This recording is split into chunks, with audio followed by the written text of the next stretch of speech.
maa min fatura bari u y'u ni di kɛlɛ la ma man kan hakili b'o kɔ. Mun fatura u satɔ de y'a fɔ an ɲɛna k'a fɔ nin kɛlɛ in olu ta banna la mais an kana bila dɛ. Ne tɔgɔ Mamadu Tangara, ne ye banbatɔ Adama Tangara a facɛ de ye. An ka foli bɛ maliyɛn cɛ n'a muso ni denmisɛnnin makɔrɔba bɛɛ. An bɛ sunkalo la bi sunkalo tile 12 laban ye o ye yafa kalo ye. Ala ka yafa an ka jamana ma, Ala ka yafa an yɛrɛw ma. Tile 10 fɔlɔ mun tɛmɛna o kun ye hinɛ, Ala ka hinɛ Mali jamana la, Ala ka hinɛ anw yɛrɛw la. Tile 10 laban bɛ nalen n'o ye kisi ye, Ala ka Mali jamana ni kisi, Ala ka anw yɛrɛ kisi. An bɛ foli di an ka ɲɛmɔgɔw ma n'o an ka comité stratégique mɔgɔw ye. Ni an fa an ka cɛkɔrɔba Cheikh Oumar Sissoko ale b'o ɲɛma, an bɛ foli d'a ma, Ala ka barika don an n'u si la. An bɛ foli di an ka entité kelen-kelenna bɛɛ ma. EMK, EMA, Fasoden, an ko Mali dɔrɔn, Motema, an b'u bɛɛ lajɛlen fo. Bi sɔgɔmada na mardi 11 avril 2023 an bɛ Motema siège la. Jeunesse M5 RFP Mali kura an y'a laɲini ka tasibila kɛ ka se an ka victimes ma 11, 12, 13 juillet 2020. Donc an bɛ sunkalo la, sunkalo ye hinɛ kalo ye, sunkalo ye ɲɔgɔn dɛmɛ kalo ye, ka se ka hinɛ lase kɛ u ma, an ka jɛ u ka dɔn k'a fɔ ko u ni an bɛ ɲɔgɔn fɛ. Fɛn fɛn wulikajɔ kɛ jamana ko na, an ko an tɛ ɲinɛ mɔgɔ si kɔ fo ka taa fɔ ko min kɛra. Donc an b'o hukumu na sɔgɔmada na jeunesse fara ɲɔgɔn kan ka bolodiɲɔgɔnma kɛ k'a fɔ k'u bɛ fɛnnin dɔ fara ɲɔgɔn kan k'a di u ma, ka yir'u la k'a fɔ ko an hakili b'u la. Donc an b'o kɛnɛ kan sɔgɔmada na. An sira hɛrɛ, Ala k'an tile hɛrɛ. An bɛ foli di nabaga bɛɛ ma. An bɛ foli kelen-kelenna ta k'a di fɔlɔ an ka président ba ma n'o bɛ yan n'o ye Cheikh Oumar Sissoko ye, le président du comité stratégique du M5 RFP Mali kura.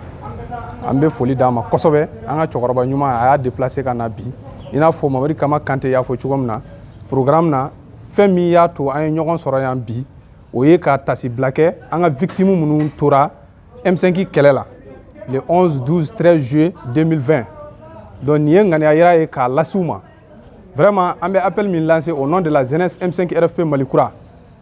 Victimes ka kungo o y'an bɛɛ de ka kungo ye. Parce que n'i y'a ye maa o maa bɛ Mali in kɔnɔ yan bi n'an b'a fɔ transition minnu bɛ ka kule ni transition ye, c'est grâce à ces victimes là. An kelen-kelenna fɛn o fɛn bɛ yan an bɛɛ tun bɛ se ka to nin kɛlɛ in kɔnɔ. Donc hali sisan k'a ye Mali kɔnɔ o victime kelen o ka sariya ma se ka tigɛ,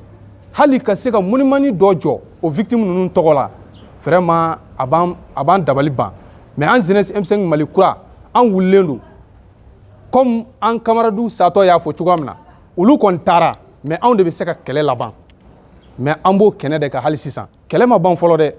mɔgɔ minnu y'u ta sɔrɔ olu de ko ko kɛlɛ banna, mais anw kɔni ta tɛ ta ɲini ye, an ta ye Mali ko de. An b'a kɛlɛ kɛ fo ka s'a dan ma, fo ka taa se olu yɛrɛ minnu taara anw ɲɛ yani an ka taa olu sɔrɔ yen u k'a dɔn k'a fɔ an fana ye dɔ an jɔyɔrɔ fi Mali ko la, hali n'an bɛɛ nin bɛ to a la.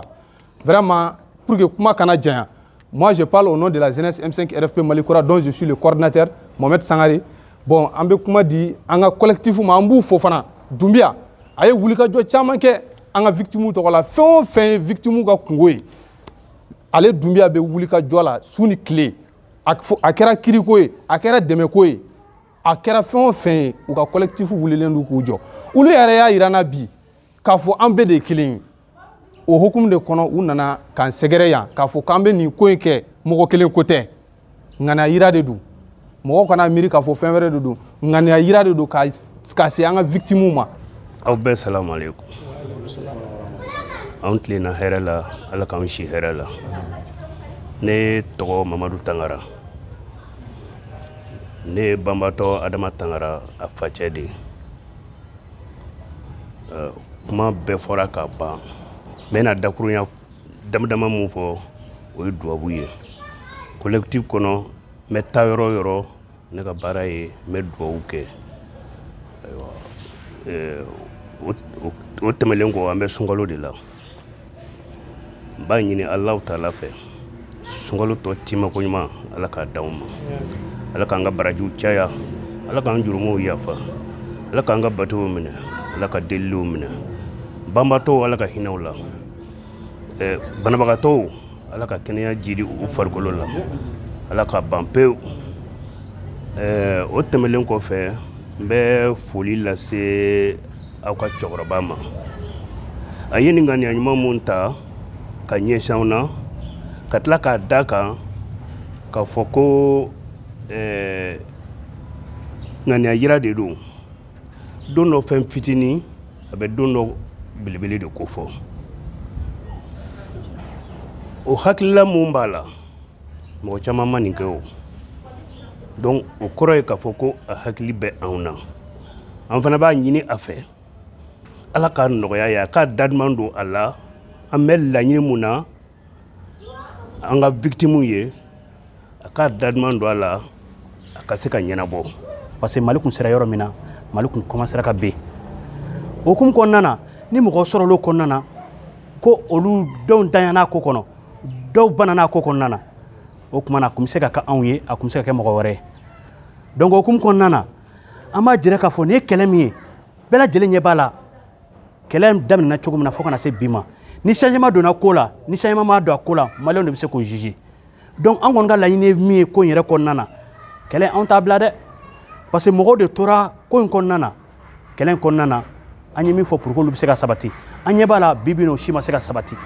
an ka laɲini kun ye fɛn min ye n'o kun ye justice ka se ka kɛ fo ka se yɔrɔ min na bi bi in na dɔw yɛrɛ kun t'a kɔnɔna na o kun bɛ ka boli su fara tile kan ko fo ka justice kɛ olu bi olu bolo bɛ faso minɛn na olu bolo bɛ olu ye faamaw ye bi olu ma se ka wuli ka se ka ko kɛ minnu tora ko in na olu ka justice bɛ se ka kɛ vraiment ni cɛ o cɛ bɛ se ko la nin ko in kɔnɔ k'e bɛ se k'i jɔ i jɔyɔrɔ la pour que justice bɛ se ka kɛ nin ko in kɔnɔ n'i ma se ka kɛ walahi ala bɛ jigin i la parce que minnu fatura o satɔ de y'a fɔ an ɲɛna k'a fɔ nin kɛlɛ in olu ta banna la mais an kana bila dɛ an kana bila aw minnu bɛ ɲɛnamaya la aw se b'aw ye ka se ka nin ko ninnu kɛ aw ma se ka foyi kɛ o ko kɔnɔna na aw ka sigi k'a ko lajɛ ta walahi ala bɛ jigin an na donc an b'a Mali autorité interpellé ya halisa an ma ɲina an ma sɛgɛn an b'a ɲini u fɛ min ye nin justice ye u ka wuli k'i jɔ pour que maa minnu sera ka kɛ sababu ye ka ninnu lase saya ma minnu kɛra sababu ye ka ninnu kɛ dɛsɛbaatɔ ye minnu kɛra sababu ye ka se ka ninnu kɛ infirmier ye donc an b'a ɲini Mali autorité fɛ u ka wuli k'u jɔ ka se ka ninnu ka jugement kɛ ninnu ka jugement ka se ka kɛ minnu ye nin ko ninnu kɛ u ka se ka minɛ k'u ɲangi diɲɛ bɛɛ lajɛlen ɲɛna o kun ye hakilila ye bi ka lase maliyɛnden bɛɛ lajɛlen ma donc vraiment an ɲɛmaw u ye kuma bɛɛ fɔ ka ban donc an kun ta ye laseli dɔɔni ye donc an bɛ aw journaliste minnu nana nin kɛnɛ in kɔnɔ k'a ka baara bila ka na nin kɛnɛ in kɔnɔ ka n'an dɛmɛ nin baara in na an ka foli b'aw ye an bɛ victime fɛn fɛn bɛ nin kɛnɛ in kɔnɔ yan an b'u bɛɛ lajɛlen fo an ma ɲinɛ an ka comité stratégique maakɔrɔbaw kɔ ko ŋunu tɛ san sɔrɔ ni juru tɛ an ka comité stratégique maakɔrɔba ninnu an tɛ ɲinɛ u kɔ dɛ parce que n'i y'a ye an tugur'u la an tugur'u kɔ parce que hakilila dɔ de b'u la n'o ye Malikura jɔn ye donc an bɛ fara o kan an bɛ jɛ ka Malikura in jɔ Malikura in a bɛ jɔ n'a bɛ jɔ bɔnɛ kan a bɛ jɔ bɔnɛ kan an b'a ɲini Ala fɛ min ye Malikura jɔn ye Ala ka fanga d'an ma an ka se ka Malikura in jɔ hali n'a ma kɛ an yɛrɛ ɲɛna yan an kɔ olu bɛ se ka sabati cogo min na u bɛ se ka wasa Maliko la cogo min na o kun y'an farakun ye ɲɔgɔn kan su fara tile kan an tɛ sunɔgɔ an tɛ jungɔ donc an ka foli b'a bɛɛ lajɛlen an bɛ bɛɛ fo ka bɛɛ waleɲuman dɔn surtout M5RP jeunesse non foli b'aw ye su fara tile kan aw wulilen don k'u jɔ fo nin justice ka kɛ donc foli bɛ d'a ma nin yɔrɔ in na ka se ka aw wasa ka se k'a ɲinɛ toujours an na bɔ ɲɔgɔn bolo fo ka taa fɔ min. Cheikh Oumar Sissoko, comité stratégique M5RFP Malikura a ɲɛmɔgɔ ayiwa n'an ka ɲɔgɔnyew bɛ kɛ tuma o tuma o b'u sinsin kuma min kan o ye k'a fɔ maaw min y'u ni di kɛlɛ la nin y'a san 3 ye an hakili man kan ka b'u kɔ sariya jɔnjɔn min n'an y'a kuma fɔ an ka sɛbɛnw kɔnɔna na an k'an gɛlɛya ayiwa o sariya jɔnjɔn ni o ka sabati aw fɛn o fɛn bɛ se ka ɲɛsin u ma min bɛ se k'u ka diɲɛlatigɛ nɔgɔya minnu bananen don an'u somɔgɔw an k'an gɛlɛya ayiwa o fana ka sira ɲuman sɔrɔ olu b'o baara de la o baara de kɛra bi ne ka kuma fɔlɔ tɛ yan ye o ne nana comité stratégique tɔgɔ de la n'o tɛ nin y'olu ka baara de ye u bɛ nin baara in na badabada ala k'u dɛmɛ bari nin ye sira ɲumanba de ye ayiwa a ja kun ye mun ye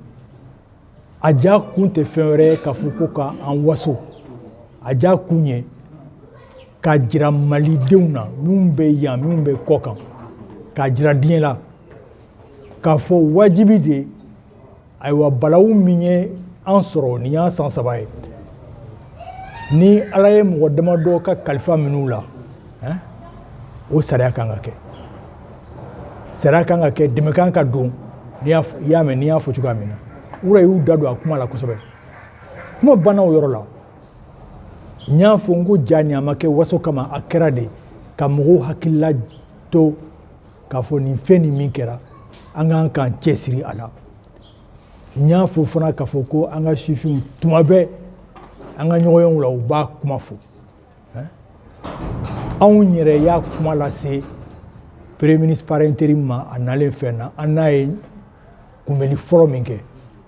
an sigira tuma min na utu kalo tɛmɛnen o tile 3 an y'a ɲini k'a kunbɛn an ye nin de jira a la o n'a ɲɔgɔnna caman jamana jɔcogo nka an ye kumakan fɔlɔ min fɔ o ye nin de ye maaw min fatura bari u y'u ni di kɛlɛ la ma man ka hakili bɔ u kɔ hali n'an sera ka nin fɛn nin kɛ o kɔrɔ ye k'a fɔ ayiwa an ye baaraba de kɛ an ka sifinw b'o de fɔ an ye olu ka hakililata fɔlɔ ye min ye o ye nin de ye u y'o baara de kɛ bi na